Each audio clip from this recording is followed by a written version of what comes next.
جسے مؤذن برسر عام بیان کرتا ہے اور اس کے جواب میں ہر ایک کلمہ گو مسلمان شہادت دیتا ہے، وہ ہے اشہد ان لا الہ الا اللہ کی شہادت۔ اور یہ وہ حقیقت ہے، یہ وہ زندہ حقیقت ہے کہ جو 1,24,000 انبیاء نے اپنے اپنے زمانوں میں بیان فرمائی ہیں۔ میرے اور آپ کے محبوب پیغمبر صلی اللہ علیہ وسلم تک جتنے بھی انبیاء گزرے ہیں، تمام انبیاء نے مخالفتوں کے ہجوم میں، پتھروں کی بارش میں، گولیوں کی بچھاڑ میں لا الہ الا اللہ کی زندہ حقیقت کا اعلان کیا ہے اور ڈنکے کی چوٹ بیان کیا ہے۔ اس لا الہ الا اللہ کے کئی معنی ہیں۔ لا الہ الا اللہ کا پہلا معنی یہ ہے کہ لا معبود الا اللہ، کہ اللہ کے علاوہ، اللہ کے سوا کوئی معبود نہیں۔ پھر اس عبادت کے اندر دو چیزیں پائی جاتی ہیں اور دونوں چیزوں کا بیک وقت پایا جانا ضروری ہے۔ عبادت کے اندر اطاعت کا پایا جانا بھی لازمی ہے، عبادت کے اندر محبت کا پایا جانا بھی لازمی ہے۔ اگر عبادت میں محبت ہو، اطاعت نہ ہو، یا اطاعت ہو اور محبت نہ ہو تو عبادت مکمل نہیں ہوتی۔ اور محبت کا تقاضا یہ ہے کہ انسان ہر طرف سے کٹ کر اسی کی طرف اپنا رخ موڑ دے۔ دو عالم سے کرتی ہے بیگانہ میرے دل کو، دو عالم سے کرتی ہے بیگانہ میرے دل کو، عجب چیز ہے لذت آشنائی۔ میرے اور آپ کے محبوب پیغمبر کو حکم دیا گیا وَتَبَتَّلْ إِلَيْهِ تَبْتِيلًا، کہ اے میرے محبوب آپ ہر طرف سے کٹ کر اپنے رب کی طرف متوجہ ہو جائیے۔ اور میرے اور آپ کے آقا سیدنا محمد الرسول اللہ، سب کہہ دیں اونچی آواز سے، صلی اللہ علیہ وسلم نے بھی لسان نبوت سے ارشاد فرمایا من احب شیئا اکثر ذکرہ،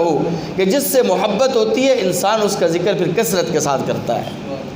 تو جب مؤذن اشہد ان لا الہ الا اللہ کہہ رہا ہوتا ہے تو وہ تمام مسلمانوں کی طرف سے یہ اعلان کر رہا ہوتا ہے کہ ہم تمام مسلمان اللہ تبارک و تعالیٰ کی ذات اقدس سے محبت بھی کرتے ہیں اور اللہ تبارک و تعالیٰ کی ذات ہی کی اطاعت کرتے ہیں۔ اور جہاں پر پھر محبت ہوتی ہے وہاں پھر بعد اور دوری نہیں ہوتی، وہاں بعد اور دوری نہیں ہوتی، اور جہاں پر اطاعت ہوتی ہے وہاں پر معصیت اور نافرمانی نہیں ہوتی۔ تو میرے بھائیوں، جو بھی مسلمان، جو بھی کلمہ گو مسلمان لا الہ الا اللہ کی اس شہادت کو سنتا ہے یا اس شہادت کا قائل ہے تو پھر کوئی وجہ نہیں کہ وہ اذان کے ان کلمات کو سن کر اللہ تبارک و تعالیٰ کے گھر مسجد کے اندر حاضر نہ ہو۔ لا الہ الا اللہ کا دوسرا معنی ہے لا محبوب الا اللہ، کہ اللہ کے علاوہ میرا محبوب حقیقی بھی کوئی نہیں۔ میری جتنی بھی محبتیں ہیں، والدین کی محبت، اولاد کی محبت، رشتہ داروں کی محبت، ملازمت کی محبت، کاروبار اور تجارت کی محبت، یہ ساری محبتیں اللہ کی محبت کے مقابلے میں ہیچ ہیں۔ اللہ تبارک و تعالیٰ کی محبت ان تمام محبتوں پر غالب ہے، اور اگر خدا نخواستہ ساری کی ساری محبتیں اللہ کی محبت پر غالب آ جائیں اور اللہ کی محبت مغلوب ہو جائے تو پھر اللہ تبارک و تعالیٰ کی طرف سے اعلان ہے کہ ان چیزوں کی محبت اگر تمہیں اللہ کے رسول اور میدان جہاد سے بڑھ کر ہے تو پھر فتربصوا حتیٰ یأتی اللہ بامرہ، تمہیں اللہ تبارک و تعالیٰ کے عذاب کا انتظار کرنا چاہیے۔ لا الہ الا اللہ کا ایک اور معنی ہے، اور وہ معنی یہ ہے کہ لا متصرف فی العالم الا اللہ، کہ اس کائنات کے اندر جو کچھ ہو رہا ہے اس کے پیچھے کتنے ہی اسباب اور جو بھی اسباب کیوں نہ ہوں، ان اسباب کے پیچھے اس مسبب الاسباب کا حکم چلتا ہے۔ اللہ کے حکم کے علاوہ، اللہ کے حکم کے بغیر درخت کا پتا بھی اپنی جگہ سے حرکت نہیں کر سکتا۔ وما تسقط من ورقۃ الا یعلمها۔ لا الہ الا اللہ کا ایک اور معنی ہے، اور وہ معنی ہے کہ لا مخوف الا اللہ، کہ اللہ تبارک و تعالیٰ کی ذات کے علاوہ، اللہ تبارک و تعالیٰ کی ذات اقدس کے علاوہ ڈرنے کے لائق اور کوئی ذات نہیں۔ اور لا الہ الا اللہ کا ایک اور معنی وہ ہے لا مرجو الا اللہ، کہ میری تمام امیدوں کا مرکز اللہ تبارک و تعالیٰ کی ذات اقدس ہے۔ میرے اور آپ کے محبوب پیغمبر صلی اللہ علیہ وسلم کی اکثر دعائیں ان الفاظ سے شروع ہوتی ہیں، اللہم انت رجائی، یا ربا تو ہی میری امیدوں کا محور ہے، یا ربا تو ہی میری محبتوں کا مرکز اور میری امیدوں کا مرکز ہے، اللہم رحمتک ارجو، یا ربا میں تیری رحمت کا امیدوار ہوں اور تیری رحمت کا طلبگار ہوں۔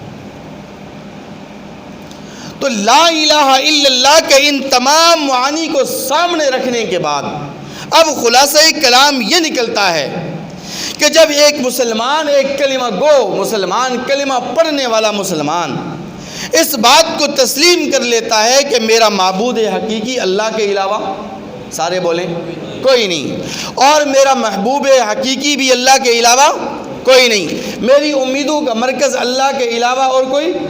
اور میں صرف اور صرف اللہ تبارک و تعالیٰ کی ذات اقدس کا ڈر اپنے دل کے اندر رکھتا ہوں، تو جب ان تمام معانی، ان تمام مفاہیم، ان تمام رموز، ان تمام اسرار کو سامنے رکھ کر جو بھی کلمہ گو مسلمان اس دوسری حقیقت کے اندر اس اذان کے ان کلمات کو سنتا ہے، اشہد ان لا الہ الا اللہ، تو میرے بھائیوں پھر کوئی وجہ نہیں کہ اس مسلمان کے دل کے اندر اللہ تبارک و تعالیٰ کی محبت اور اطاعت کے جذبات اور احساسات پیدا نہ ہوں، پھر کوئی وجہ نہیں کہ انسان اللہ تبارک و تعالیٰ کی ذات اقدس سے امید لیے ہوئے، اللہ کی رحمت سے امید رکھتے ہوئے اور اللہ تبارک و تعالیٰ کا ڈر اپنے دل کے اندر بساتے ہوئے ان کلمات کو سننے کے بعد اللہ تبارک و تعالیٰ کے دربار اقدس کے اندر حاضر نہ ہو اور اللہ تبارک و تعالیٰ کے گھر کے اندر حاضر نہ ہو۔